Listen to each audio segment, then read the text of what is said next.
الرحمن الرحيم رب اشرح لي صدري ويسر لي أمري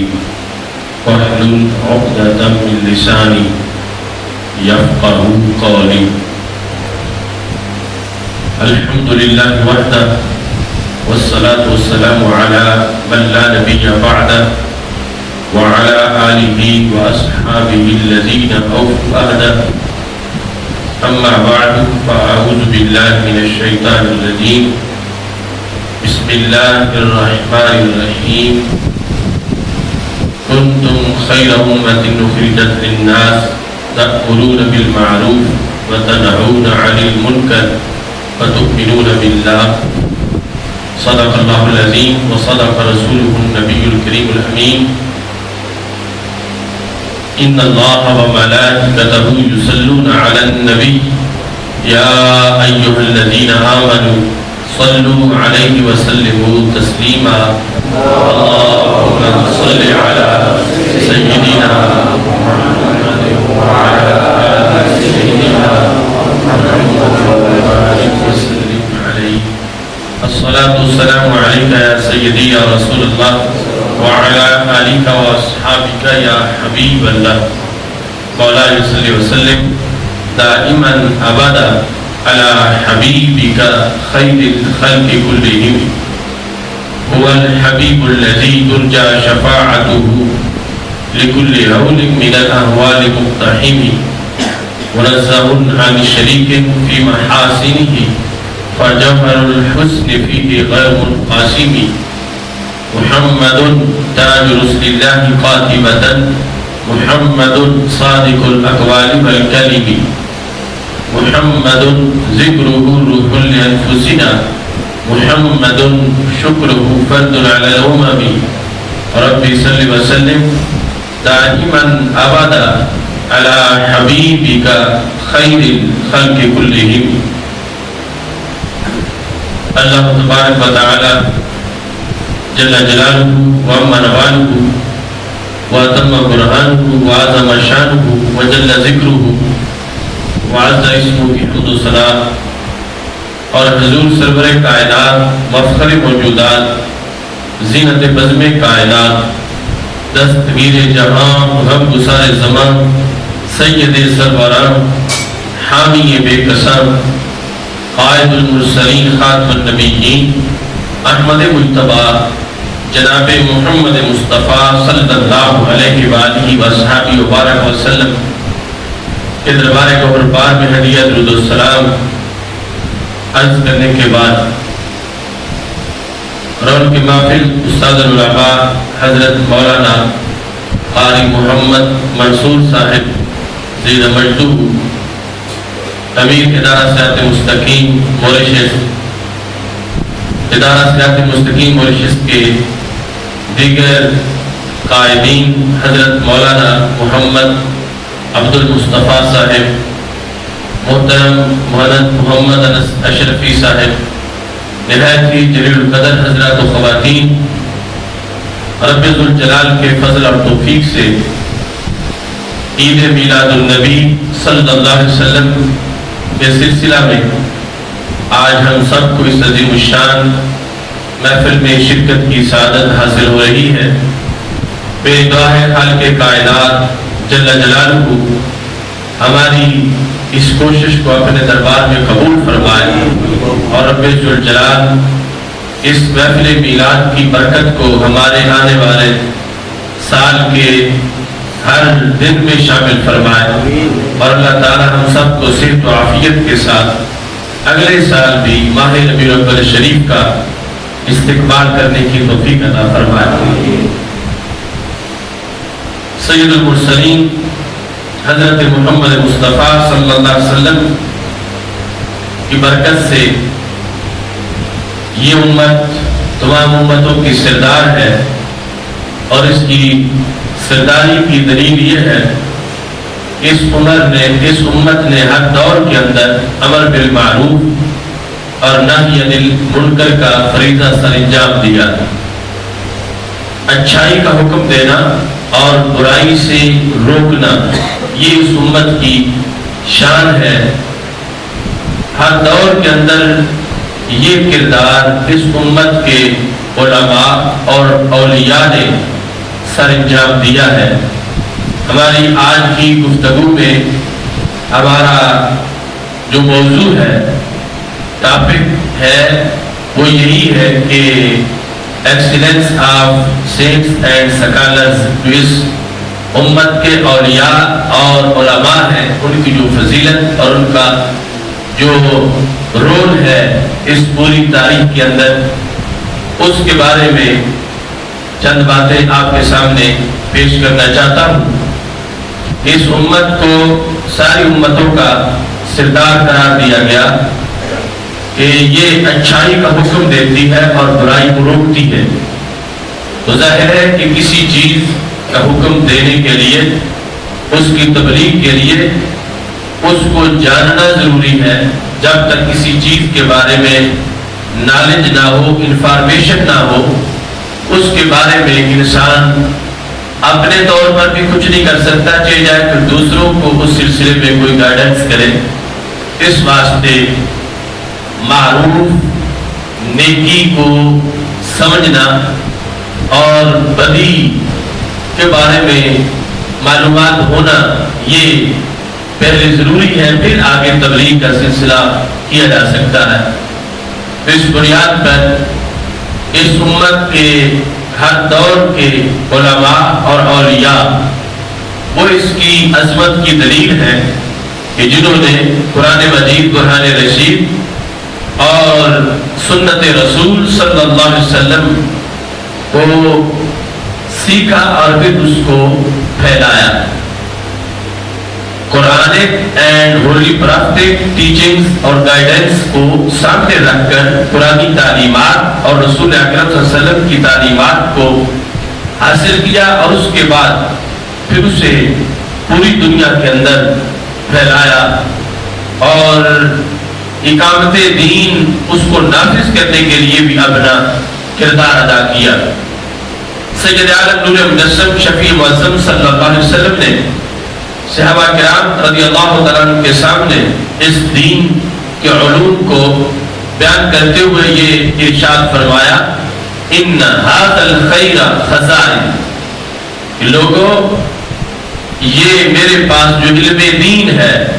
خیر ہے، اور یہ تھوڑا نہیں بلکہ اس کے کئی خزانے ہیں،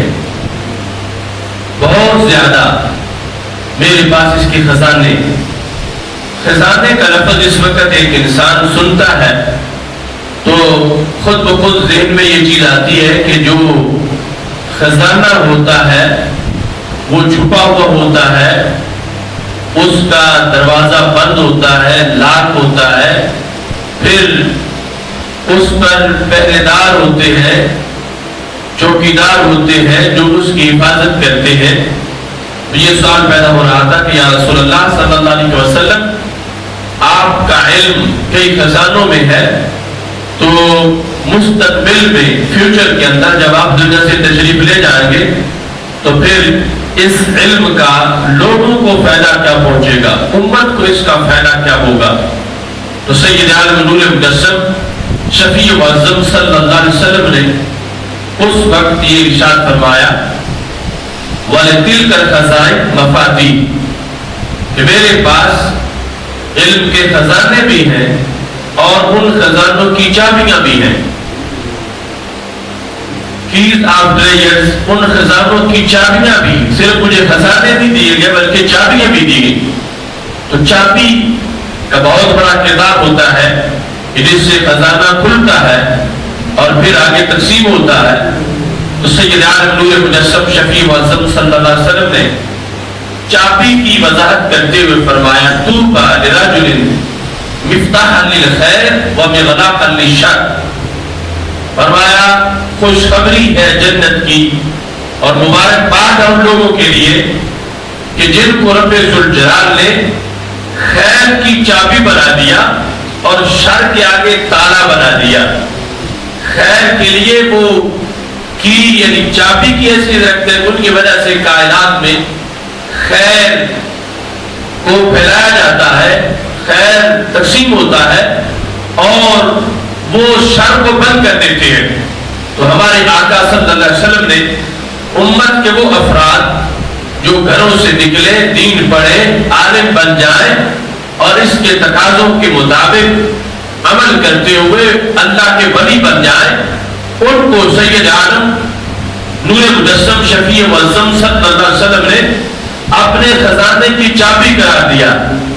اس بنیاد پر رسول اکرم نور مجسم شفیع معظم صلی اللہ علیہ وسلم نے غیب کی خبر دیتے ہوئے یہ واضح فرمایا کہ ہر دور میں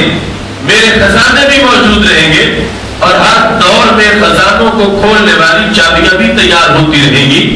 ہر دور کے اندر امت میں اولیاء اور علماء موجود رہیں گے، یعنی قیامت تک یہ امت کبھی بھی بانج نہیں ہوگی کہ اس میں شارٹیج واقع ہو جائے۔ ہر دور کے اندر اس کے اندر ایسے لوگ موجود ہوں گے کہ جو نبوت کے خزانے کی چابی کا کردار ادا کریں گے اور لوگوں میں نبی اکرم صلی اللہ علیہ وسلم کی طرف سے جو ہدایت اور گائیڈنس اس کو آگے لوگوں میں تقسیم کرتے رہیں گے۔ تو صحابہ کرام رضی اللہ تعالیٰ عنہ نے رسول اکرم صلی اللہ علیہ وسلم سے یہ دین وصول کیا، پھر تابعین، تبع تابعین، ائمہ مجتہدین، آج تک وہ سلسلہ اللہ کے فضل سے جاری ہے۔ اگرچہ ہم سے پہلے جو لوگ تھے ان کا یہ کردار بہت بڑا تھا، ان کا انفلوئنس بہت زیادہ تھا اور ان کی ریفلیکشن بہت زیادہ تھی، مگر آج بھی اللہ کا فضل ہے کہ قرآن مجید، قرآن رشید کی تعلیمات کو پھیلانے والے علماء کرام اور سید عالم نور مجسم شفیع معظم صلی اللہ علیہ وسلم کی احادیث کو عام کرنے والے اور اس کا علم بانٹنے والے لوگ موجود ہیں، اور آج بھی قرآن و سنت کی تعلیمات پر عمل کر کے اللہ کا قرب حاصل کرنے والے اس امت کے اولیاء کرام موجود ہیں کہ جن کے نتیجے سے اس امت سے اندھیرے دور ہو رہے ہیں اور سویرے آباد ہو رہے ہیں۔ اس میں کوئی شک نہیں ہے کہ ہمارے آقا حضرت محمد مصطفیٰ صلی اللہ علیہ وسلم آخری نبی ہے اور لاسٹ پرافٹ ہوڈ آپ کی ہے۔ نبوت میں تو یہ ہے کہ آپ آخری نبی ہے اور آپ کے بعد کوئی نبی پیدا نہیں ہو سکتا، لیکن ولایت اور علم کے لحاظ سے دروازہ بند نہیں ہے۔ اس وقت بھی ولی ہو سکتا ہے، اس وقت بھی عالم بن سکتا ہے، اور یہ ہمیں دعوت دی گئی ہے قرآن مجید میں کہ ہم خود بھی اس کی طرف متوجہ ہوں، اپنی اولادوں کی طرف بھی یہ دھیان کریں کہ ہماری اولادیں دین پڑھے، دین سمجھے اور دین پر عمل کریں۔ تو آج بھی یہ ہمارے سامنے اللہ کی قدرتوں کا کرشمہ ہم دیکھ سکتے ہیں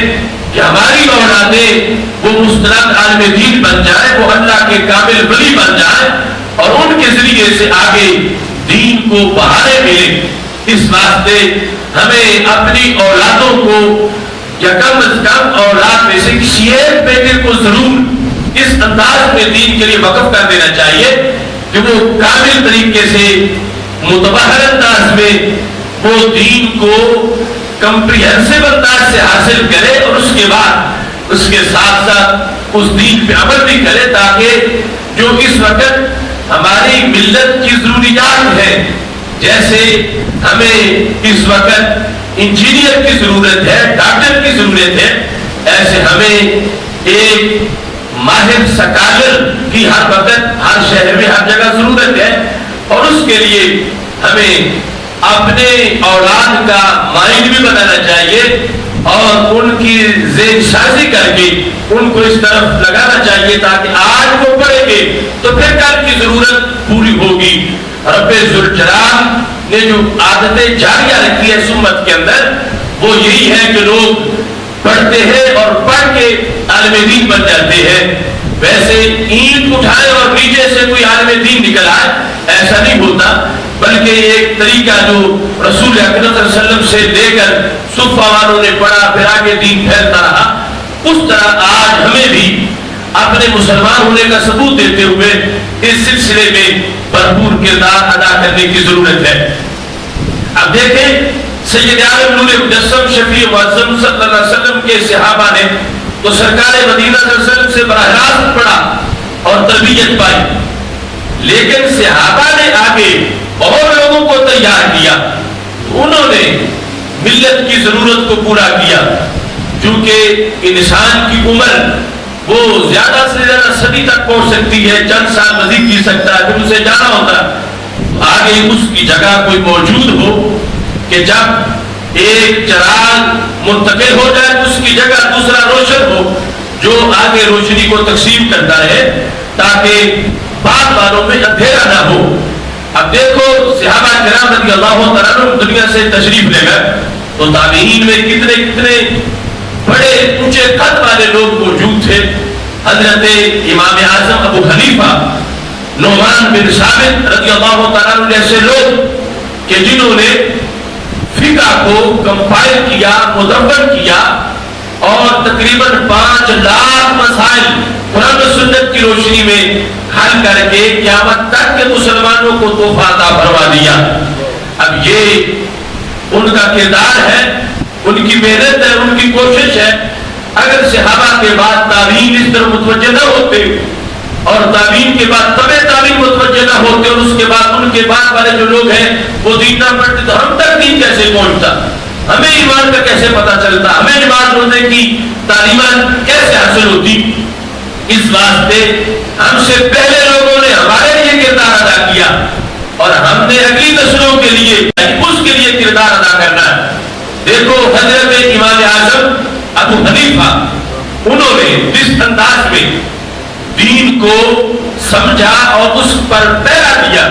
وہ آج ہمارے لیے ایک روشن کتاب ہے، چونکہ ہمارے آقا صلی اللہ علیہ وسلم کا یہ فرمان ہے ان اللہ لا يقبض العلم انتزاعا ينتزعه من قلوب الرجال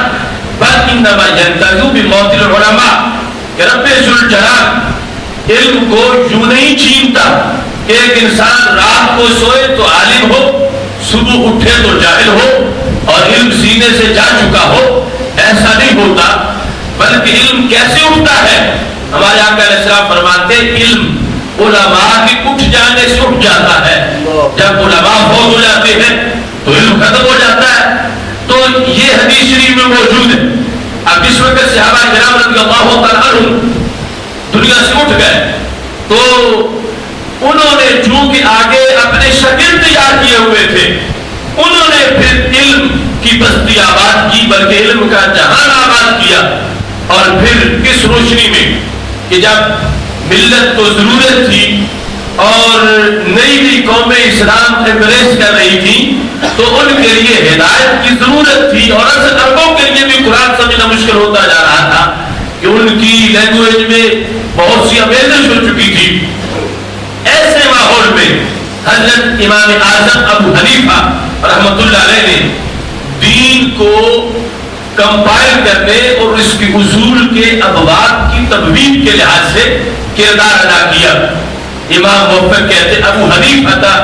اول من دبر علم هذه الشریعہ، امام اعظم ابو حنیفہ وہ پہلے شخص ہیں جنہوں نے اس شریعت کے علم کو مدون کیا فی ابواب مبوبہ و کتب مرتبہ، مختلف ابواب کے اندر، مختلف فصول کے اندر انہوں نے تدوین کی کہ یہ نماز کے مسائل ہیں، یہ زکوٰۃ کے مسائل ہیں، اور اس انداز میں آپ کی جو ترتیب تھی اس کو پیش نظر رکھ کے پھر حضرت امام مالک نے موطا امام مالک کی وہ ترتیب بنائی اور حدیثیں اس کے اندر جمع کی۔ حضرت امام اعظم ابو حنیفہ امت میں اس لحاظ سے ابدیت رکھتے ہیں کہ کتاب لکھنے کا طریقہ بھی آپ نے امت کو عطا کیا اور مسائل کا استنباط کر کے آپ نے لوگوں تک مسائل قرآن و سنت سے اخذ کر کے لوگوں کو عطا کیے۔ اس کا یہ مطلب نہیں ہے کہ وہ صحابہ سے آگے نکل گئے یا جو کام صحابہ نہ کر سکے وہ انہوں نے کر کے دکھایا، ایسا نہیں ہے۔ اصل میں بات یہ ہے کہ صحابہ کرام رضی اللہ تعالیٰ عنہ کو کتابوں کی ضرورت ہی نہیں تھی، انہوں نے جو نگاہ نبوت سے پڑھا تھا ہم تو کروڑ کتابوں سے بھی نہیں پڑھ سکتے۔ سید عالم نور مجسم شفیع معظم صلی اللہ علیہ وسلم کا دیدار کر کے جو کچھ انہوں نے حاصل کر لیا تھا